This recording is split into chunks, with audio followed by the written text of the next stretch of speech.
এখন আছি কক্সবাজার সোপন দন্ডি উপজেলায়। এখানে সবগুলো হচ্ছে চিনির কারখানা। এখানে চিনি উৎপাদন করা হয়।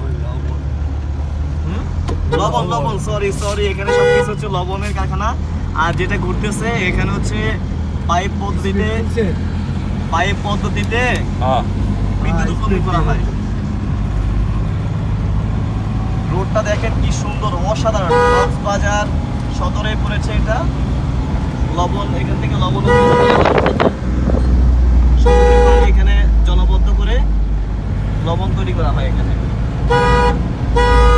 কেউ যদি প্রথম দেখে থাকেন অবশ্যই লাইক করবেন, কমেন্ট করবেন, আমার চ্যানেলটি সাবস্ক্রাইব করবেন।